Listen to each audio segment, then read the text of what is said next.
Namasté et bienvenue. Ici Nicole. Tout de suite après votre écoute de ce balado, je vous donne rendez-vous sur nicolebordelot.com. Vous y découvrirez des méditations, des webinaires, des vidéos, des pistes de réflexion, des outils, mes livres, mais aussi mon agenda concernant les événements et les retraites à venir afin que nous puissions poursuivre cette aventure ensemble. Merci et bonne écoute.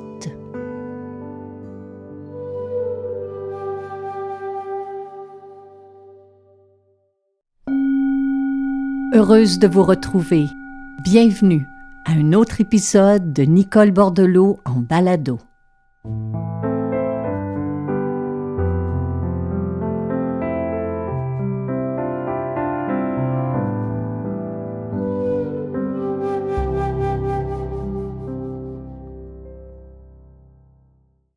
Alors que j'étais à prendre place derrière ce micro, j'ai eu une pensée pour vous. Ça peut vous sembler étrange peut-être parce qu'il y a de fortes chances qu'on ne se connaisse pas personnellement, mais il y a quelque chose qui nous unit. Peu importe où vous êtes en ce moment, peu importe ce que vous faites, peu importe quelles sont les conditions de votre vie, dans quel pays vous êtes, de quelle manière vous avez grandi, de quelle façon vous avez été éduqué, quelles sont vos croyances, vos valeurs, vos priorités. Eh bien, il y a ce lien qui est celui de notre humanité. Et pour moi, ce lien nourrit en moi une espérance face à ce qui est à venir, même si ce qui est à venir pour vous, pour moi, est incertain, imprévisible.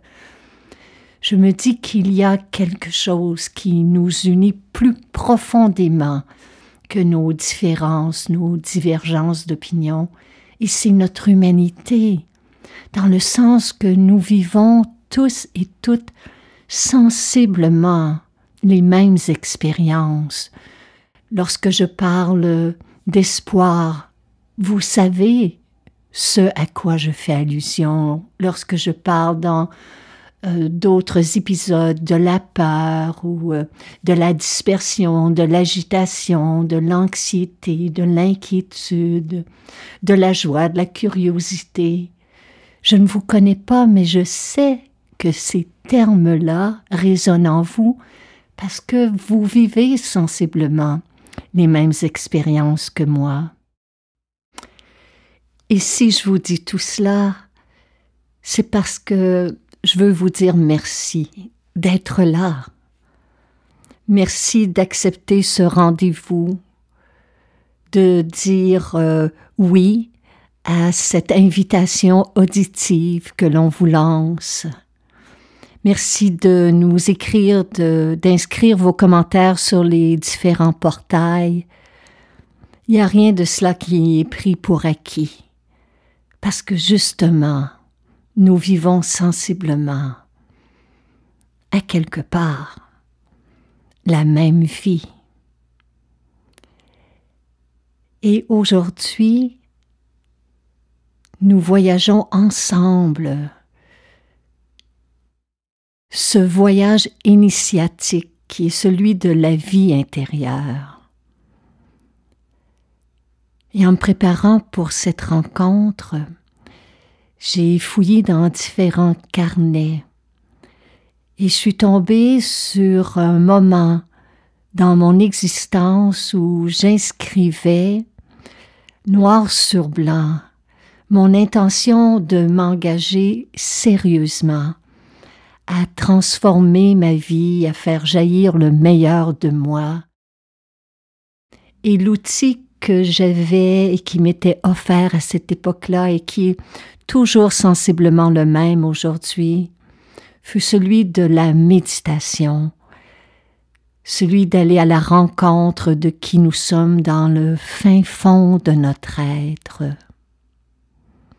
Il y a parfois des gens qui me demandent, lorsque vous parlez de votre vie intérieure, est-ce que vous faites référence à votre vie spirituelle? Et pour moi, elles sont synonymes. Il y a un moment où vous vous êtes engagé aussi à prendre du temps pour mieux explorer qui vous êtes intérieurement. Et c'est un peu ce que l'on fait ensemble ici. Donc j'aimerais, pour cet épisode, vous parler de ce moment où j'ai décidé de m'engager de tout mon être sur cette voie méditative. C'est notre sujet de cette semaine.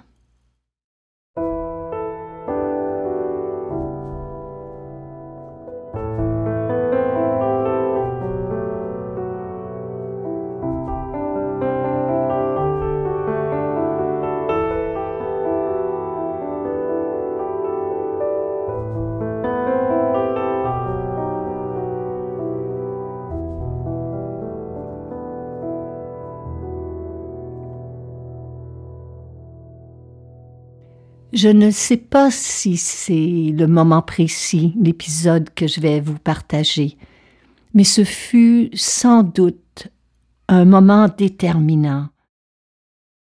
C'était il y a une trentaine d'années, à une période de mon existence où je devais apprendre à vivre avec une maladie chronique. Et c'était comme vivre avec une épée de Damoclès au-dessus de ma tête. Mais j'avais, au-delà de la peur de ce que me réservait l'avenir, tellement de questions qui se bousculaient dans ma tête. Il faut se rappeler qu'à cette époque-là, l'hépatite C était considérée comme une maladie incurable. Et avec le sida, c'était l'une des affections qui attirait le moins la compassion. Alors je me demandais comment je vais faire pour l'annoncer, comment je vais me sentir intérieurement si les gens me rejettent, est-ce que je vais être capable de poursuivre ma carrière, qu'est-ce qui va arriver si je suis isolée, si je suis malade. Bref, jour après jour, j'étais aux prises avec ces questions existentielles qui non seulement me volaient mes nuits, mais me volaient aussi petit à petit ma vie au quotidien. Et puis pour être franche, avant de recevoir ce diagnostic, je ne connaissais que deux façons de vivre. La première, c'était de tout mettre en œuvre, toute ma volonté, tous les efforts du monde pour que ma vie extérieure réponde parfaitement à mes désirs et à mes attentes. Et la seconde manière de vivre, et peut-être que certains d'entre vous allez vous y retrouver, c'est qu'à cette époque-là, je tentais de fuir la réalité par toutes sortes de moyens, en me jetant tête première dans le travail ou dans des projets, en planifiant des activités, des voyages, en m'investissant dans des rencontres, des relations, mais toujours dans le but de m'échapper de la réalité. Mais au-delà de ces deux états d'être, je ne savais pas comment vivre avec moi-même, ni comment, surtout, me réconcilier avec cette nouvelle réalité. Parce que c'est ça aussi la vie, c'est que parfois on ne peut pas fuir le réel. Il est là, le moment présent est tel qu'il est. Et nous allons tous et toutes traverser dans notre existence des passages où on va devoir se remettre en question, où on va s'interroger sur le sens profond de notre existence. Puis dans ces périodes-là, c'est normal, on va perdre nos repères, on va douter de soi, on va avoir l'impression qu'on est perdu, puis que ça va être toujours ainsi. Et la raison est simple, c'est parce que nos stratégies d'évitement ne fonctionnent plus. Elles ne fonctionnent pas devant les passages inévitables de l'existence. Mais si on fait un pas, un vrai pas vers soi, eh bien, il y a quelque chose qui peut s'enclencher. Et c'est ce qui s'est passé pour moi. Pour apprendre à ne pas me fuir, alors que je méditais déjà depuis quelques années, j'ai décidé de m'investir plus sérieusement dans cette discipline. Il n'était pas question pour moi d'aller chercher un outil pour calmer mes angoisses ou de faire de la méditation un refuge. Mais au contraire, de méditer pour me rapprocher de moi-même, pour ne pas m'abandonner à ce moment de l'existence où j'avais le plus peur. Voilà en gros les raisons pour lesquelles j'ai décidé de m'engager dans la méditation. Et si ça fait partie de ma vie depuis tant de temps, eh bien je pense que c'est parce que la pratique m'aide à m'incarner dans mon corps, à l'habiter.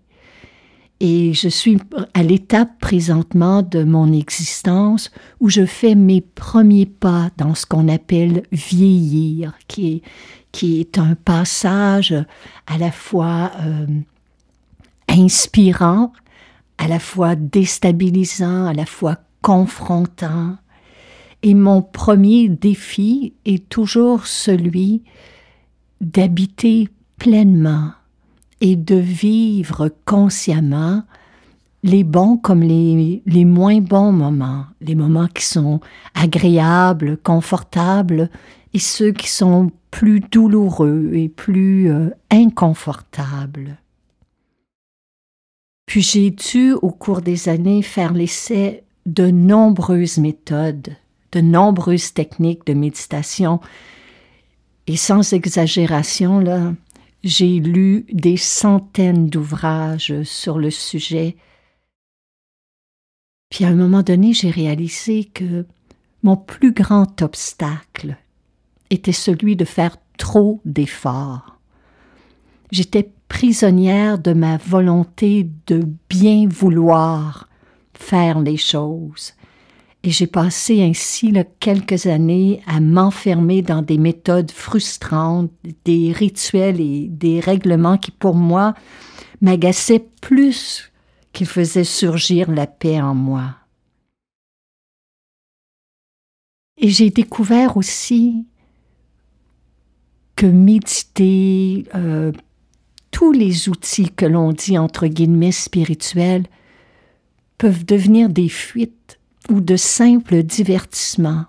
On peut littéralement passer sa vie à écouter des balados sur la méditation, lire des livres sur le sujet, visionner des conférences, sans jamais prendre un temps pour mettre à l'épreuve ce que l'on lit, ce que l'on entend. Ce n'est pas la méditation qui nous transforme. Ce sont les actions qui suivent nos méditations, qui suscitent les plus grands changements dans notre vie. La méditation plus l'action égale la transformation.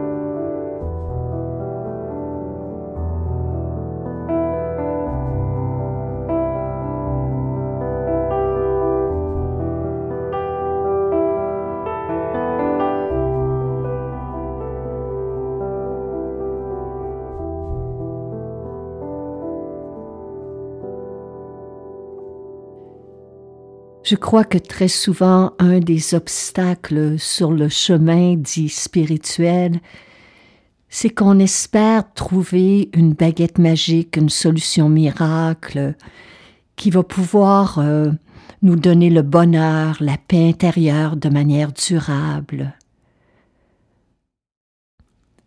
Mais après 3 décennies, il n'y a absolument aucune forme de méditation qui n'a fait de moi et de nombreuses personnes que je côtoie des gens zen 24 heures sur 24, 7 jours sur 7. Nous demeurons des êtres humains avec nos forces et nos faiblesses, avec nos défauts et nos qualités. Alors on pourrait se demander pourquoi méditer? Est-ce nécessaire? Parce qu'on en devient conscient.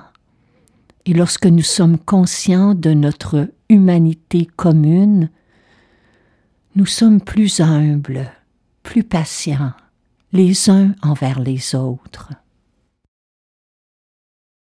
Ainsi, bien que nous méditions ensemble, et bien que je m'exerce personnellement, tout comme vous, à vivre plus consciemment,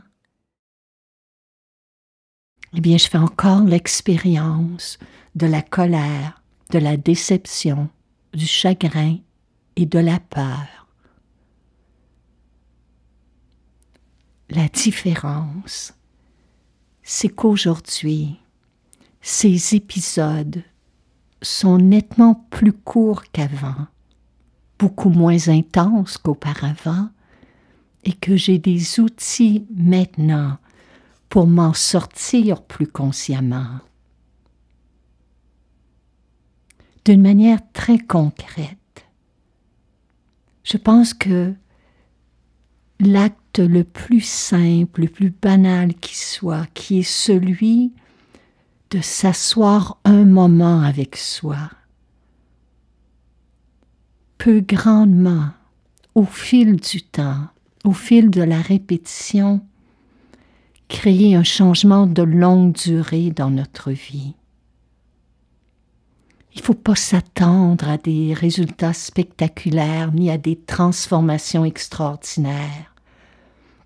Il n'y a pas de trophée sur le chemin, il n'y a pas d'applaudissements ou de mention d'honneur.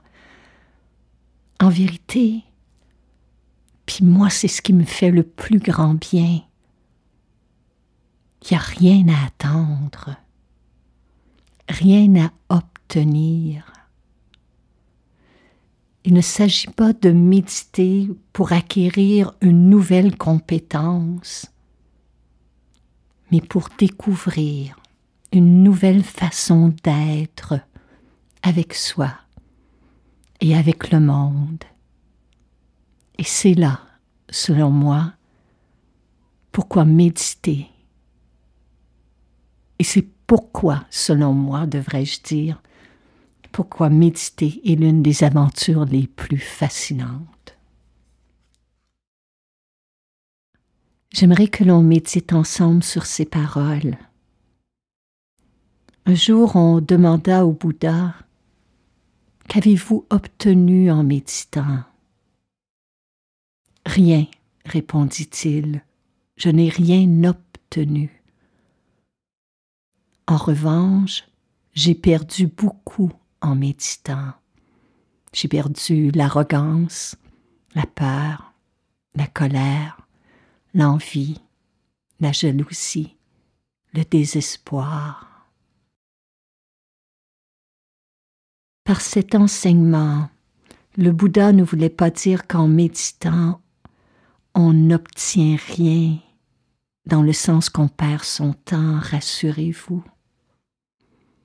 Par cette déclaration, il nous apprend que la méditation ramène l'esprit à son essence véritable, que ce que nous cherchons, ce que nous espérons, est déjà là, en soi.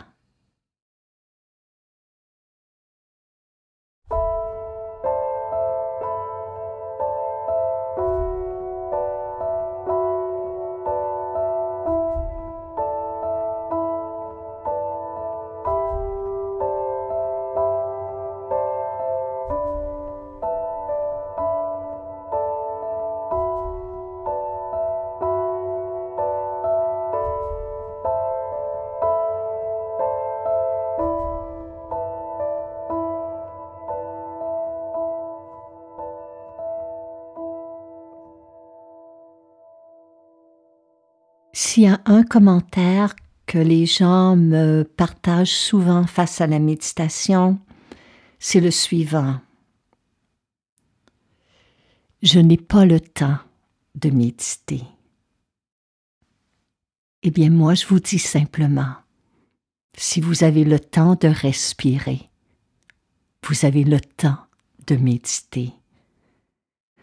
Ça sert à rien d'attendre le bon moment dans une journée pour méditer. C'est comme attendre à demain pour vivre le moment présent. Là où vous êtes, pendant que vous m'écoutez, de ressentir votre souffle, que vous soyez présentement dans le métro, au bureau, dans la voiture, allongé sur le canapé, à la maison, dans une salle d'attente, vous pouvez vous exercer à prêter attention à ce qui se passe en vous n'importe où, n'importe quand. Il s'agit simplement d'être là où vous êtes, de respirer calmement et de vous exercer à être en paix intérieurement avec ce qui se présente à vous, avec ce qui se manifeste en vous, sans attente, sans jugement. Souffle après souffle, instant après instant.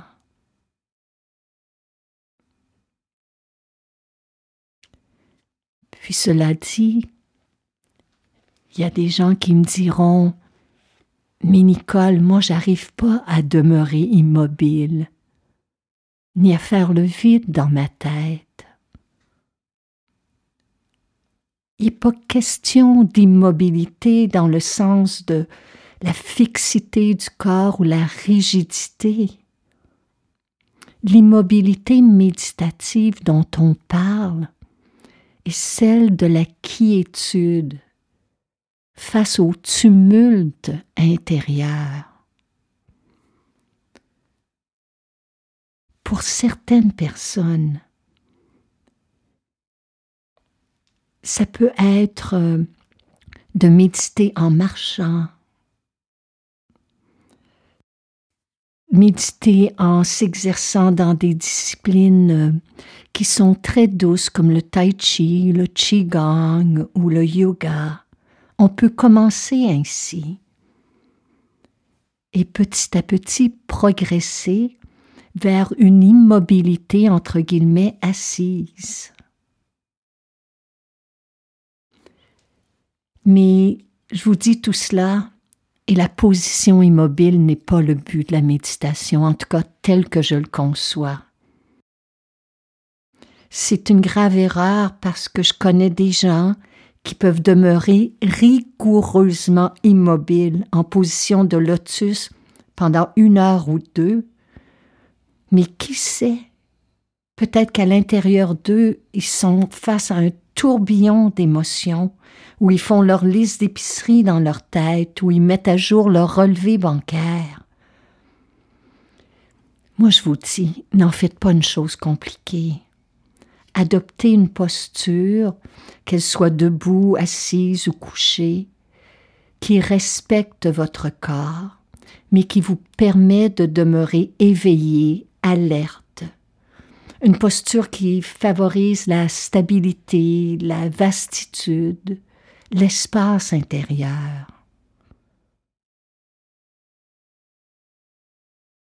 Ce qu'il y a de beau dans le fait de s'arrêter, de s'agiter, c'est qu'en cessant le mouvement physique, l'esprit peu à peu s'apaise. Il se dépose dans son humanité. Le corps, c'est un lieu d'espace, un lieu qui contient une paix qui est parfois insaisissable par le mouvement, mais qui apparaît dans l'immobilité. Cette partie de nous qu'on appelle pleine présence ou pure conscience est très proche de notre âme. adopter l'immobilité intérieure. C'est cela que j'appelle passer de faire à être. Un état d'être. Méditer, ce n'est pas faire le vide dans son esprit. Ça n'existe pas. Il y a des espaces entre deux pensées, il y a des espaces entre deux souffles qu'on peut considérer entre guillemets comme des vides. Mais le but ultime, pour moi, c'est qu'il n'y a aucun résultat, aucun état à produire. Méditer, dans le fond, c'est se donner permission d'être soi. Et en ce sens, c'est un acte de courage et de compassion. Puis avec le temps et la pratique, vous apprendrez à ne plus vous laisser submerger par vos pensées, par vos états d'âme. Vous découvrirez comment demeurer en contact avec elles, mais sans vous y perdre. Et vous serez en mesure d'accueillir, de ressentir pleinement ce qu'est votre moment présent. Je pense qu'en ce sens, méditer, c'est vivre plus consciemment chaque instant, chaque expérience. Et quand on y arrive, c'est comme un moment de grâce. C'est pour cela que je dis que c'est une des plus belles et des plus grandes aventures qui nous soit donnée de vivre ensemble. On peut déployer, vous et moi, une attention plus vaste, plus détendue, plus ouverte et plus aimante sur nous-mêmes et sur le monde. Donc voilà, mes chers amis, je pourrais vous en parler pendant des heures parce que cette pratique, cette ascèse, cet art de vivre est au centre de mon quotidien, est au centre de mon existence. Mais les mots ne lui rendent pas justice. Alors je propose que on prenne quelques minutes ensemble pour découvrir comment méditer contient des forces insoupçonnées, comment on peut s'enraciner ici et maintenant, et comment vous et moi pouvons plonger ensemble dans cet état qu'on appelle vivre, être.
Dans une position dans laquelle vous vous sentez stable, confortable.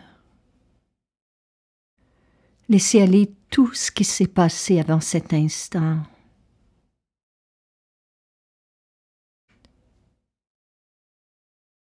Prenez quelques respirations par le nez, longues, lentes, conscientes.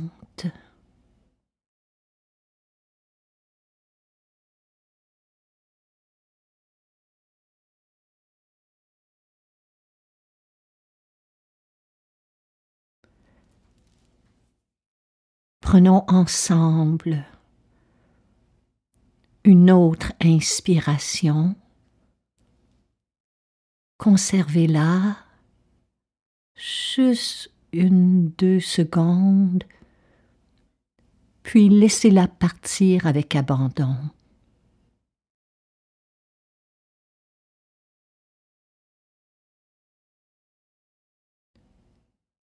Apportez maintenant votre conscience au sommet de la tête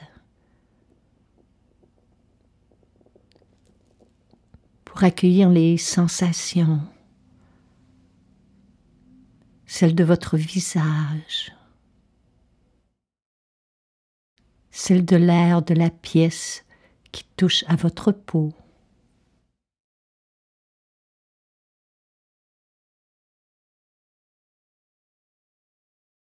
Laissez doucement glisser votre attention au niveau de la nuque et du cou.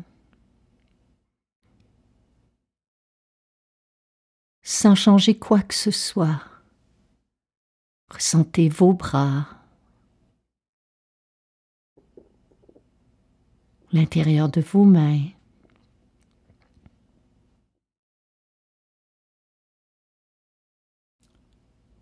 Ressentez le dos, le torse.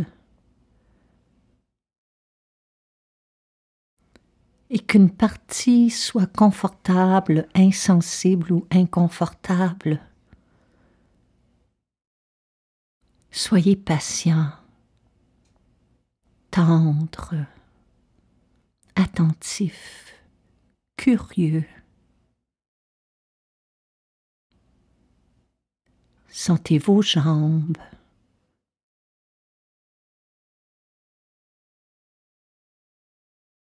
Vos pieds.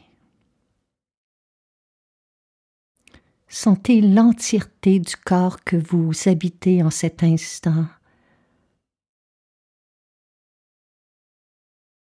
Les parties qui sont tendues, détendues.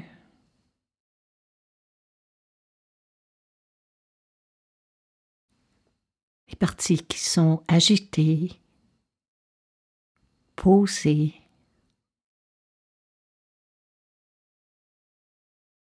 Celles qui sont froides, celles qui sont chaudes.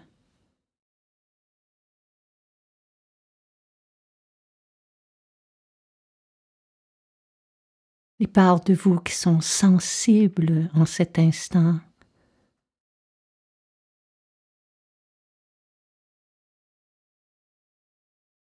Celles qui sont insensibles.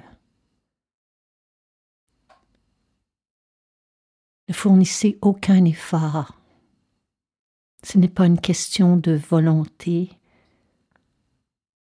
mais d'ouverture. Et ne changez rien à ce qui est là.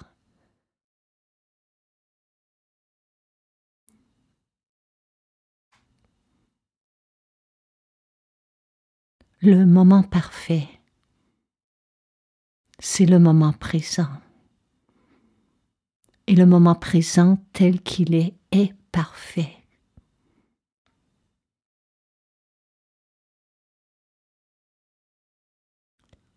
Explorons ensemble la possibilité de nous ouvrir à toutes les sensations de notre corps, sans retenir aucune sensation que l'on juge comme agréable, sans repousser aucun inconfort. Simplement faire la paix intérieurement avec ce qui est là, avec notre ici et notre maintenant.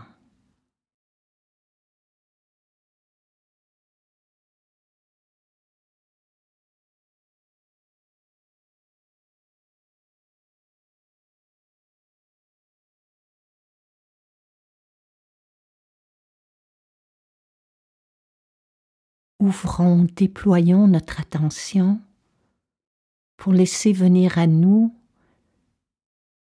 en plus des sensations corporelles, les sons, ma voix, le silence.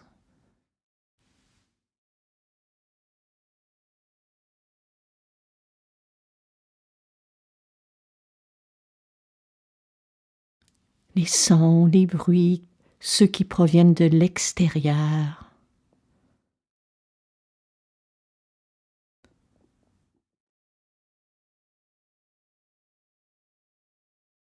Mais ceux aussi qui émanent de notre corps, de notre tête. Simplement laisser être.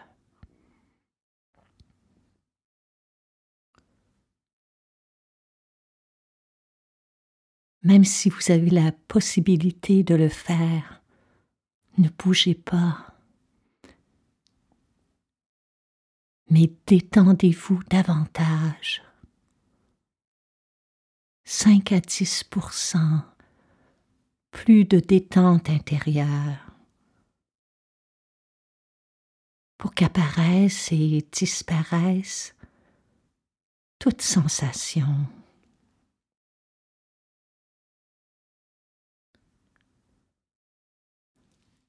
Comme des vagues.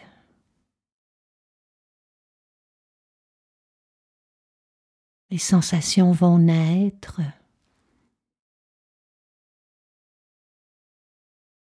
et mourir tout naturellement.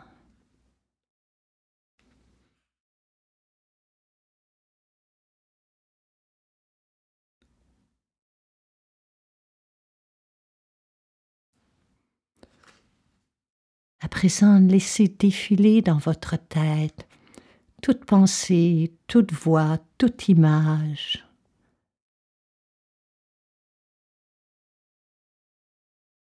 Ne suivez ou ne vous accrochez, ne repoussez aucune d'elles.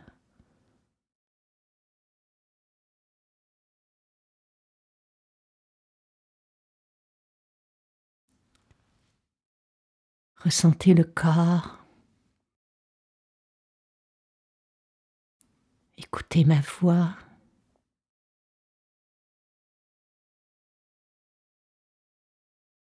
Ressentez le souffle. Percevez le silence entre les sons.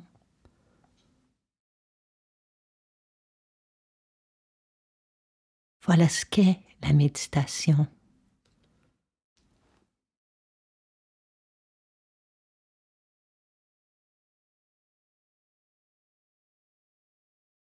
Peu importe les émotions qui émergent en ce moment, que ce soit l'anxiété, la fatigue, la joie, l'ennui, la tristesse, le calme, ce ne sont que des vagues qui montent et descendent, qui apparaissent, puis disparaissent.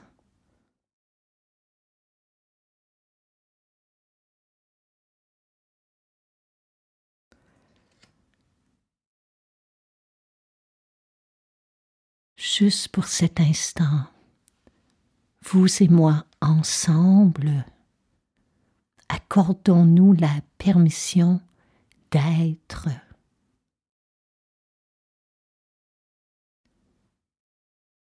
Et accordons cette même autorisation au moment présent et au monde.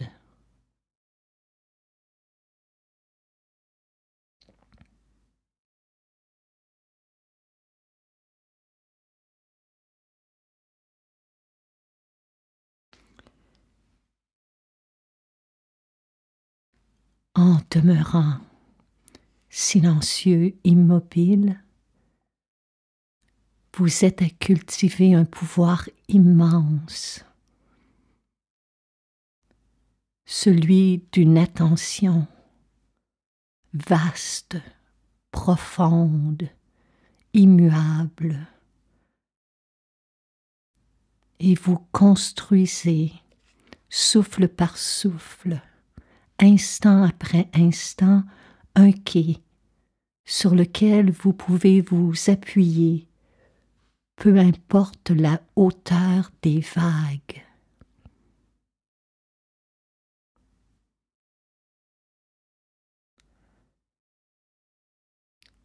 Peut-être en faites-vous l'expérience en ce moment même. La part de vous qui m'écoute,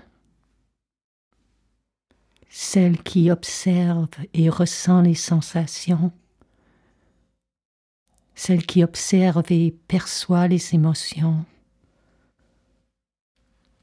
celle qui laisse défiler les pensées, est tellement plus vaste que tous ces phénomènes passagers.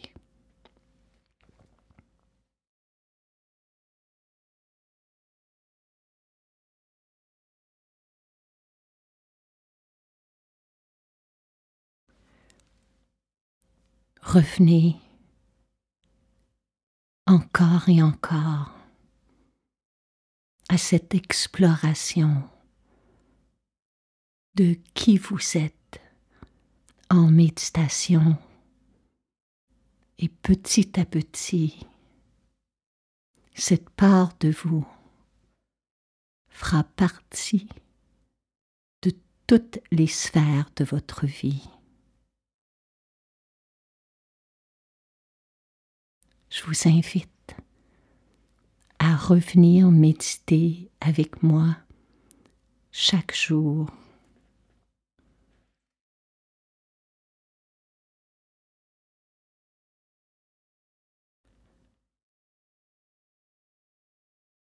Poursuivez aussi longtemps que vous le souhaiterez.